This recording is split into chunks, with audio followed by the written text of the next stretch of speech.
عورت نے پوچھا کہ میری بیٹی کے بال بیماری کی وجہ سے جھڑ گئے ہیں اور میں نے اس کی شادی کر دی ہے، کیا میں اس میں مصنوعی بال جوڑ سکتی ہوں؟ جوڑ دیں۔ دوسرا جو منع ہے کیا تھا حضور نے وہ یہ بات نہیں کی، لوگوں نے خام خواہ بنا لی، وہ بات تھی کہ دھوکہ دینے کے لیے خوبصورت عورتیں اس زمانے میں اپنے بال بیچتی تھی، اب بھی یورپ میں کہ وہ اپنے بال کٹوا کر نا پھر دکانوں پر بیچ، دوسری عورتیں اپنے اصلی بال کٹوا کر نا وہ خوبصورت عورتوں کے پھر وہ رنگ دار یہ دو ایسے ہوتے ہیں وہ اپنے ساتھ جوڑتی، وہ دھوکہ ہوتا کسی مرد کو پھنسانے کے لیے، وہ ناجائز ہے۔ مگر اپنے ہی خاوند کے لیے ہی اپنے گھر میں اگر کسی کے ساتھ ایسا معاملہ آ گیا اور اس نے یہ مصنوعی بال لگوا لیے، کوئی حل لگوانے چاہیے، بچیاں بیچاری گنجی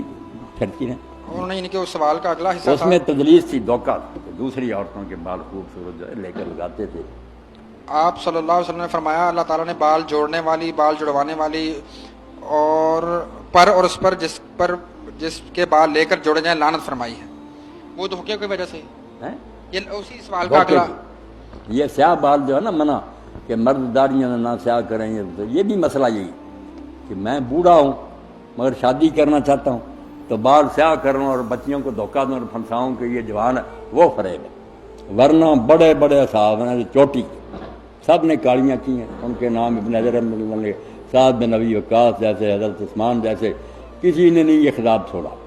دھوکہ نہیں دینا چاہتے تھے، اس لیے کہ ہمارا کوئی وقار رہا ہے۔ اور یہ علماء نے جو لکھا کہ جو غازی جہاد پر جائیں یہ تو بالکل سیاہ کر کے جائیں، وہاں سفید داڑیاں میرے جیسے لے کر جائیں گے تو کافر دلیر ہو جائیں گے، بوڑھا آیا مار دو، وہاں جوان بن کر جائیں۔ بات عقل کی کرنی چاہیے، شریعت حکمت پر مبنی، دانائی پر۔ اپنے گھر میں اپنی بیوی کے لیے، دوستوں کے لیے اگر وہ سیاہ کرتا ہے کوئی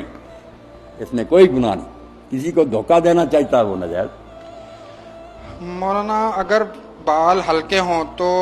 وگ وغیرہ لگائی جا سکتی ہے؟ جو لگا رہے اس کو جو کہتے ہیں نا کہ یہ واصلہ موصولہ نہیں، وہ باتیں وہی چیز جو میں نے بتایا نا کہ غیر عورتوں کے بال خوبصورتوں کے لے کر دھوکے کے لیے لگاتی تھی، وہ الگ سی بات۔ یہ جو ہے نا اس طرح وگ وغیرہ لگانا یہ واصلہ موصولہ کوئی نہیں ہے، بالکل ٹھیک ہے، لگائیں۔ آج کل پلکنگ کا فیشن اور ہے، آپ قرآن میں پڑھتی ہیں جہاں اللہ نے فرمایا کہ زینت اپنی ان کے ساتھ دوسروں کے سامنے ظاہر نہیں کیا، اس سے پتہ چلتا کہ آپ کے لیے دین میں زینت مطلوب ہے۔ بالکل عورت جو ہے نا امام ابو یوسف نے اگر یہ بات کی تو بچہ بالکل ٹھیک کہی کہ 3 باتوں پر خاوند کو حق ہے مارنے کا، ایک نماز نہ پڑھے، ایک اجازت کے بغیر گھر سے جائے، اور ایک زینت نہ کرے، میک اپ نہ کرے۔ اور وہ کہے گا اگر میں بعد میں گمراہ ہو گیا باہر پھر کون ذمہ دار ہے؟ اس لیے یہ زینت جو آپ کا یہ کوئی فیشن نہیں، عبادت، اس لیے نیت سے کریں کہ میرا خاوند مجھ سے محبت کرے، حلال کی طرف رجوع کرے، نیت نیک ہونی چاہیے۔ اگر غیروں کو دکھاتی پھریں گی تو پھر لعنت ہی لعنت۔ مولانا آج کل پلکنگ کا فیشن عام ہے اور جس نے کروائی ہو تو اس کو کہا جاتا ہے کہ کیا تم پیارے نبی صلی اللہ علیہ وسلم کی لعنت کے ساتھ پھر رہی ہو، اور یہ بھی کہتے ہیں کہ شیطان نے کہا تھا کہ میں ضرور ان سے اللہ کی تخلیق میں تبدیلی کرواؤں گا، تو اس سے کیا کہا جاتا ہے کہ جو پلکنگ کرواتی ہیں وہ دراصل اللہ کی تخلیق میں تبدیلی کرنا ہے؟ تو یہ کہتے ہیں اللہ کی تخلیق جو ہے نا تخلیق میں تبدیلی کے لیے کہنے تو کو تو یہ مولوی حضرات کیا دیتے ہیں لفظ پڑھ کر، مگر پوچھیں کہ ہم جو داڑیاں ٹھیک کراتے ہیں، یہ مونچھیں کتراتے ہیں، بغلوں کے بال دور کرتے ہیں، تخلیق تو اللہ تو پیدا کرتا ہے، ہم کیا اس کو بدلتے ہیں؟ ختنے کیوں کرواتے ہیں؟ اللہ نے گوشت پیدا کیا، ہندو سکھ ہمیں یہی کہتے ہیں کہ اللہ نے گوشت پیدا کیا، تم کیوں ختنے کرواتے ہو؟ تو یہ تخلیق کا پھر معاملہ بہت خراب ہو جائے گا، یہ کوئی بات نہیں، عقل سے کام لینا چاہیے۔ تخلیق جو ہے نا قرآن میں آیا، نشان بیٹا آپ بھی سمجھ لیں، وہاں مراد یہ کوئی نہیں کہ آدمی حجامت بنوائے یا بال کٹوائے، یہ تو کرنے ہی کرنے۔ وہاں تخلیق سے مراد قرآن میں جو ہے نا کہ لا تبدیل لخلق، یہ سمجھے قرآن کی تفسیر کا معاملہ، بچوں کا توحید مراد کہ توحید کو جو بنانا چاہتا نا اللہ نے یہ دنیا بنائی، اس کے ساتھ کوئی شریک نہیں، اور نہ اس کے چلانے میں شریک ہے۔ اس لیے جو شرک کرتے ہیں وہ اللہ کے نظام کو ڈسٹرب کرنا چاہتے ہیں، خدا کی بات ہے، خدا کا بھی دخل ہے، وہ وہاں توحید کی بات ہے کہ توحید کو تبدیل کرنا چاہتے ہو۔ اللہ نے جو دنیا بنائی اس میں صرف اس کا حکم چلتا ہے، تم کیوں کہتے ہو کہ دوسروں کا بھی چلتا ہے؟ یہ تم اللہ کی تخلیق کو، اس کے نظام کو خراب کرنا چاہتے ہو۔ جیسے آج کل ہمارا عدلیہ کا حکومت کا جھگڑا کہ یہ اللہ کے اختیار ہے، وہاں یہ جسم کی جو ہے نا، ورنہ ہمارا خطرہ کیا بنے گا، سارے جسم سے بال ہم دور کرتے ہیں، سیکھنی نشان دور کرتے ہیں، نہ بغلوں کے نہ زیرے نہ کوئی، سارے جسم میں۔ وہ یہی کہتے ہیں، ہمارے استاد جو گیانی سکھ تھے وہ یہی کہتے تھے کہ تم مسلمان کہتے ہو اللہ کی بنائی چیز کو بدلنا نہیں چاہیے، کیوں بدلتے ہو؟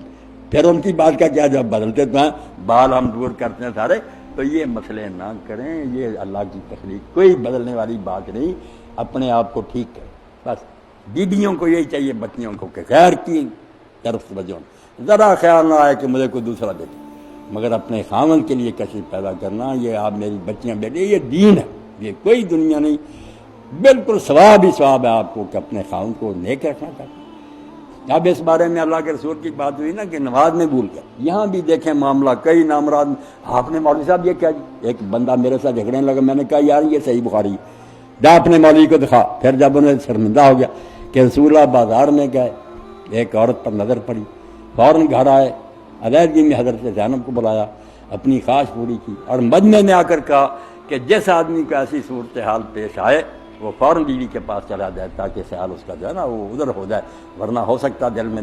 جم جائے اور وہ بے دینی ہو جائے، غلط راستے پر چلے۔ دین میں بیٹا ہر ضرورت کے لیے حکم بیان ہوگا کہ خاوند اور بیوی کو آپس میں